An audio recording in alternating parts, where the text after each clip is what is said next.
Greetings. Hi, I- good morning. Good morning, everyone. Thank you for tuning in. My name is Domani Corbin, and I am a board director here at Linden Fund USA. And this is, I am Onika Stellingberg. I'm the Director for Economic Development within Linden Fund USA as well. and we certainly thank you for tuning in. The purpose of this forum today is really to introduce a new program that we're launching out of the Linden Fund called our Economic Development Program. And really, over the past year, I joined the board in June, but I've been having conversations with the board a little over, a year and a half now, as the recent news of the economic boom that is happening within Guyana due to oil. And the Linden Fund specifically wanted to think about bringing in some younger minds, some younger talent, and really generate a new energy in terms of the work that we're doing within the community.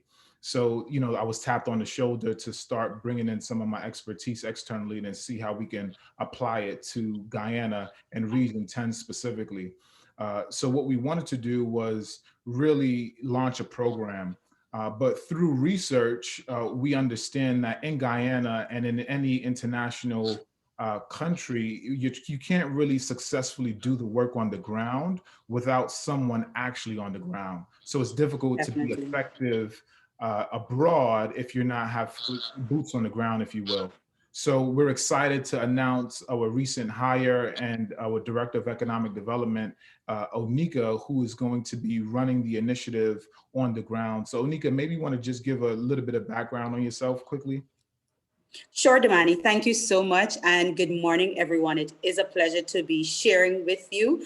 And based on the introduction Damani has already made, I don't feel there's much more I need to say.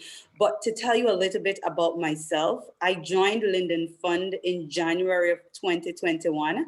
I have been a Lindener all my life. Born in Wisma Hospital, I am a proud Wisma born Lindener.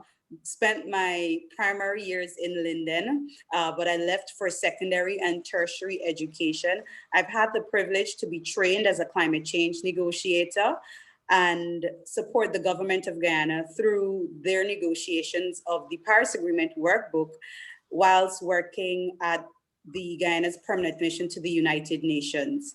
Outside of government, I'm very, very active in the community, doing work with young people and my church. For youths, it's more of the environmental side, working with the Guyana Youth Environment Network, doing fundraising activities for them. Our most recent fundraiser activity, the Paid Forward Dinner, we were able to raise 1.3 million Guyana dollars for our projects that we identified. At the international level, again, working with young people, through the Caribbean Regional Youth Council, where I was the board member for information and communications. We partnered with the Caribbean Development Bank, the International Labour Organization, Commonwealth Secretariat, and the government of Trinidad and Tobago, and we were able to mobilize 186,000 US dollars to pull off a 3-day conference focused on economic empowerment. So that's a little bit about my background. I am skilled in stakeholder management, stakeholder engagement, communication, international diplomacy, and just working with young people, and not just young people, but all types of people, all stakeholders. So it's a pleasure and a privilege to be here, and I do look forward to this talk that Daman and I are going to have this morning. Again, thank you for listening in. Thank you for that introduction, Onika. Um, just this is the vision of Linden Fund. For the past 21 years, we've been actively working within the community, and specifically in the areas of health, education, and social services. Here's a bit of a highlight of some of the things that we've been doing within the community. But if you have not been, paying attention to what's happening internationally from a global perspective, uh, COVID-19 has affected a number of different industries, and in particular the oil industry. And as we know, this is the future of Guyana. But in any resource-driven or any oil developing country, there's what's called the resource curse, or the Dutch disease, or many different names for it. And through research, one is saying, how does the Guyana not fall into the pitfall and experience the oil or resource course? And one of the ways is understanding that you're, one, saving appropriately, and two, investing in other areas of the economy. But if we look at what's happening in the news, Hess just announced their 2021 budget, and their budget is $1.9 billion. And of that $1.9 billion, 80% of that budget is allocated to Guyana. And again, just to mention, the oil rigs and the industry is not expected to hit full production until 2024. So again, people are making investments, and what you see that is happening now is not even the beginning. The amount of companies and amount of influx and the rapid growth that's going to happen is unimaginable. So what we're trying to do is ensure that Guyana and Linden Region 10 does not get left out of this economic boom. Onika, anything that you want to share there? Yes, definitely. I'm so happy you said that, because, many persons just see some of the companies coming, but when we get an understanding of how much they're ready and willing to invest in Guyana, we have to be sure that our citizens, our biggest resource, our human resource, are well poised and well placed to tap into these networks, to tap into these companies, to provide the skills, to provide the services that are required. And the work that we're doing is to ensure that Linden and Region 10 is well placed to provide services to these companies, not just for the companies coming in, but to have funds circulating within the community. And this now goes straight into some of the programmatic areas of our economic development program. So there are 5 key areas that we're going to look at. The first of which is small business development. Now, this is a very interesting concept. Many persons would think of the Small Business Bureau coming out of the Ministry of Business and the work that they're doing, providing funding for businesses, grants, or, they may think of IPED. But what we want persons to do is to just think a little bigger, think a little larger. How are we going to drive investment into Linden? How are we going to create a portfolio of projects that shows companies overseas what are some of the things that we have to offer in Linden? So when the companies come to Guyana, they're able to come to Linden if it's for corporate social responsibility reasons, if it's to visit our tourism sites, company retreats, and a whole range of things. So it's not just to develop a business where you provide services, but the community as a whole can benefit, where they can go to the tourism sites, which benefits our tourism industry, our transportation sector. So there are a few other areas that we're going to be focusing on. One is workforce development, and this is a specific partnership with the Linden Technical Institute, where we're going to be working with them to ensure there are connections between the skilled workers, that they're putting out and some of these oil companies. So if you do know of the Linden Technical Institute, you know that they're right now transitioning to competency-based education training. And this will ensure that the students that graduate from the Technical Institute are skilled and certified at internationally recognized levels. And we're going to be working with LTI to strategically plan and place their students with the companies that are coming in Guyana and Region 10. Next, we have corporate social responsibility. And this has a range of opportunities for how companies are going to invest their profits into communities, whether it's through community development work. So this would be more towards some of the social projects that we're doing, because economic development is more than just the cash coming in. It has to do with education, and it has to do with social welfare. Next, we're going to do public-private partnerships, and this is extremely essential once again in terms of what's going to be happening in the community. For any community to develop, it's not just the government that needs to do work, and it can't just be the private sector. We have to strike strategic partnerships between government organizations and private sector organizations. We have already started doing some work with this, having initial conversations with the mayor of Purcellville, interested investors from his town, as well with Guyana Water Incorporated, which is a local institute in Guyana. We're also providing support to the Mayor and Town Council of Linden to develop an innovative project idea that is focused on solid waste management that would benefit the community through a PPP. And the final area that we're going to look at is community engagement. Everything that we do must be focused on the people.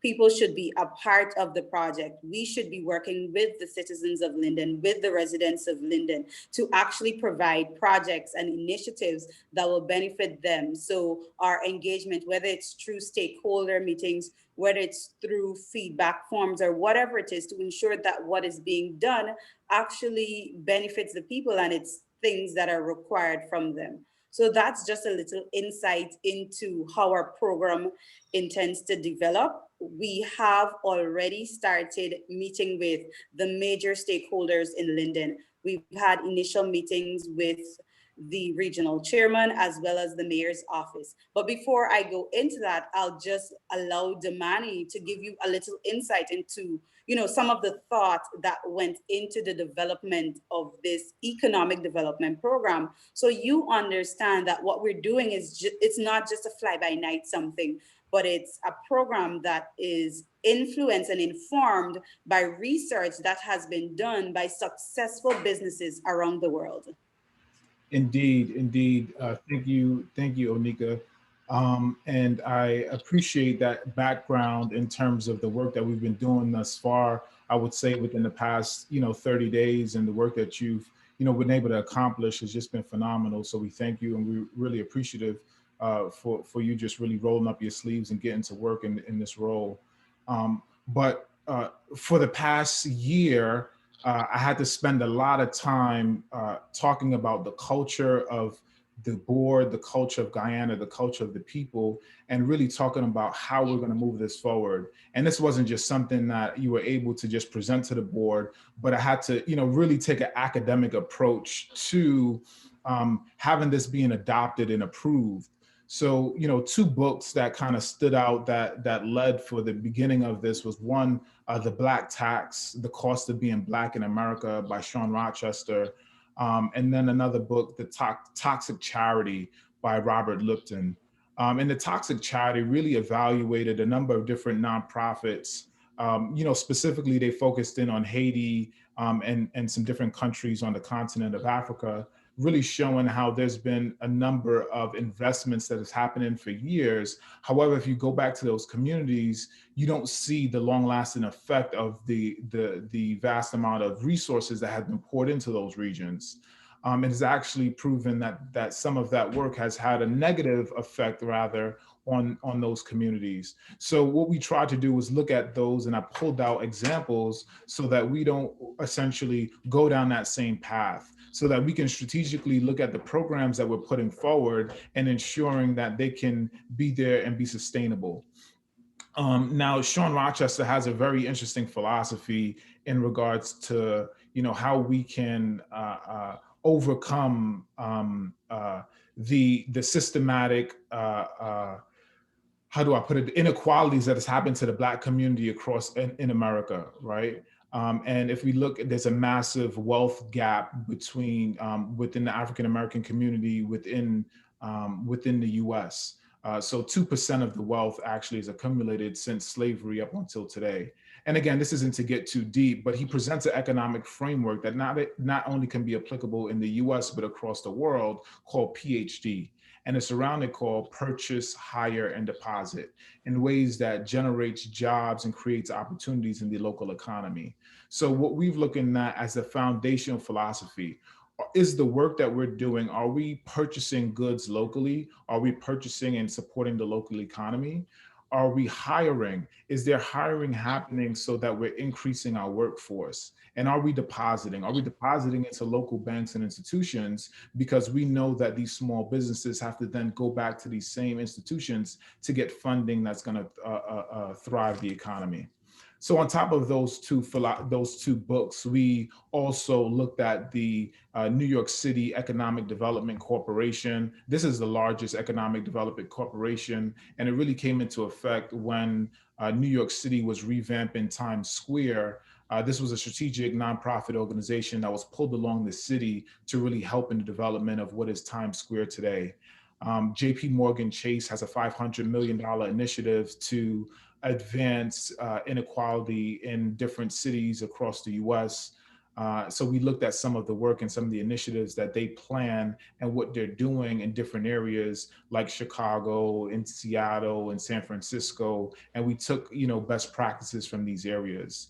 So Center State CEO is an organization in Syracuse, New York, where they're doing, great work to try to overcome some of the inequalities that are happening there. Polis Institute is doing great work in Orlando.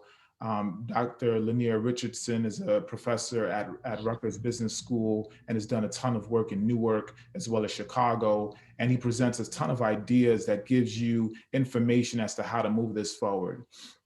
The reason why I'm spending time to go into this is really to show that this is not a fly-by-night approach that we're just pulling out of our head, but we really took the time to evaluate best practices so that when we are sitting down with the stakeholders in Linden, we're really adding value to the conversation and really broadening their perspective as to what's happening globally, internationally, and ensuring that Region 10 is set on the right path.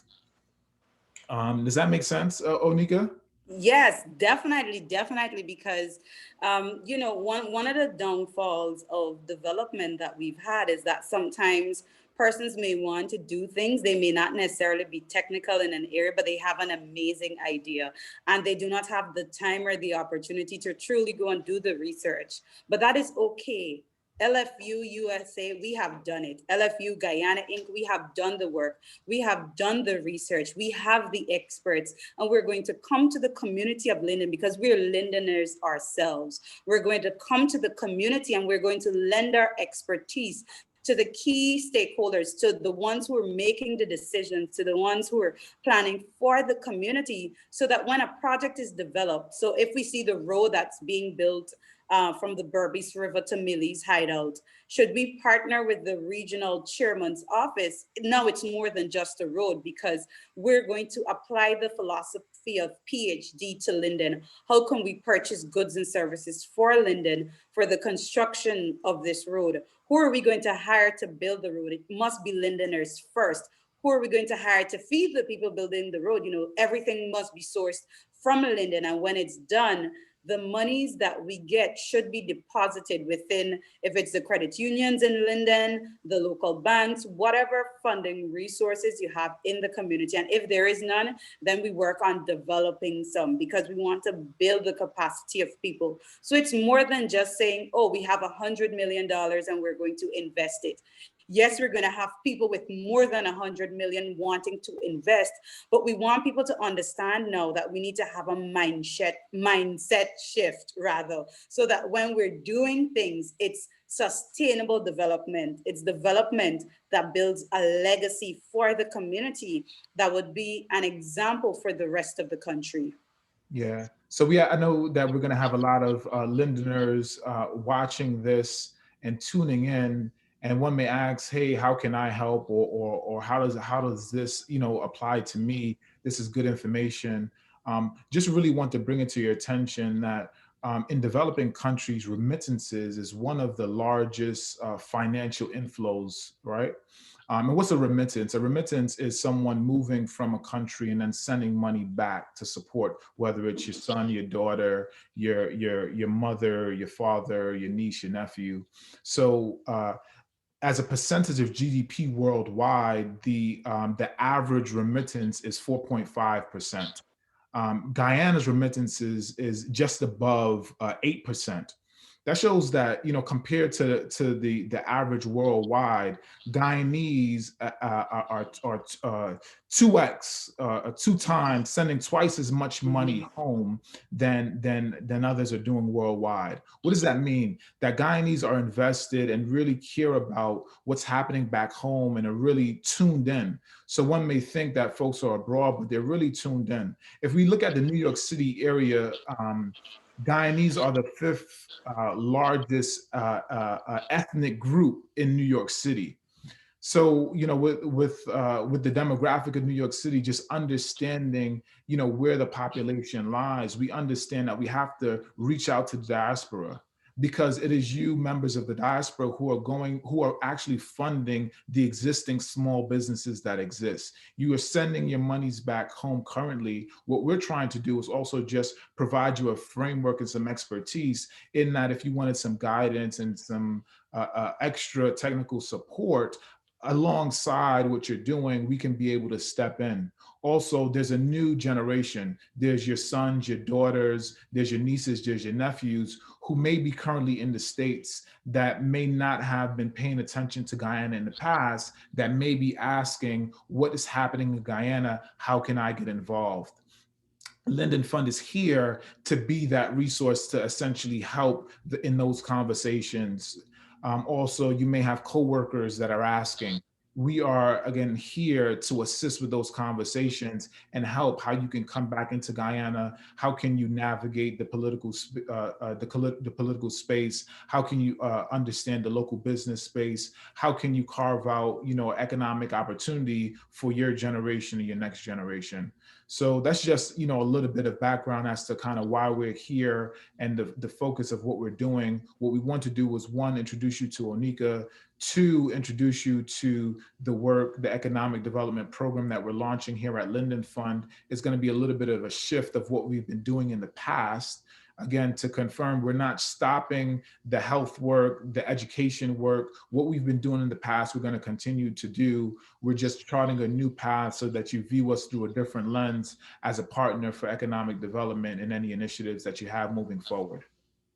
Yes, yes. Thank you so much, Domani. And I'm so happy that you really described the role that we're going to take. And there are four key terms that we like to use here at Linden Fund to just help persons understand how we're going to truly drive economic development. And one is to enable.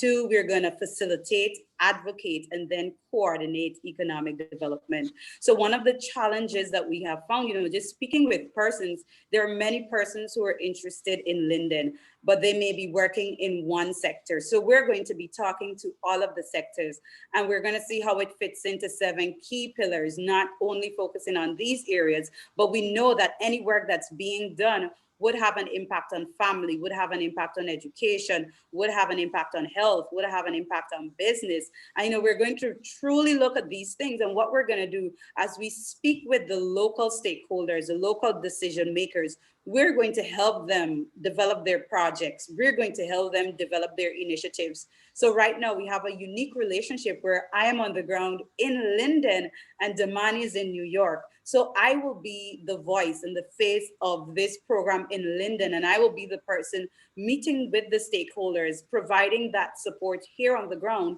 so we can now shortlist if it's 10 projects that are coming out of the tourism sector, ensuring that linkages to the other sectors are clear and identified.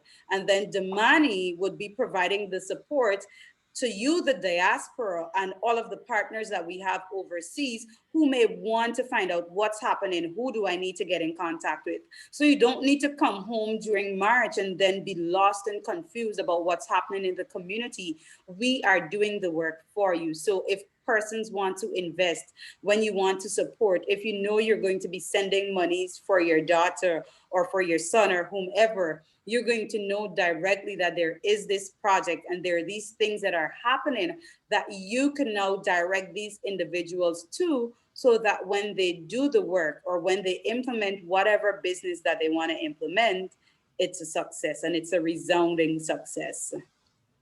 Indeed, indeed. Our contact information is on the screen. Feel free to reach out to us. what you can expect is that we're going to bring you these conversations monthly. So in February, we'll walk you through the 7 pillars that we just mentioned, and we'll give you an update as to some of the conversations and some of the projects that you may be interested in.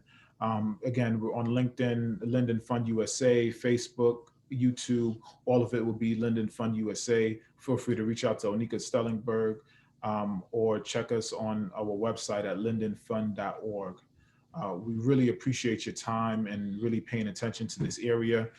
Be patient with us as we go, as we chart into this new path. But we're really excited to hear from you. So reach out, contact, and share this widely so that we can start generating an energy about the economic opportunities in Linden and Region 10 and Guyana as a whole. Thank you so much. Thanks, Domani. It was a pleasure. Indeed. Have a blessed day. You too.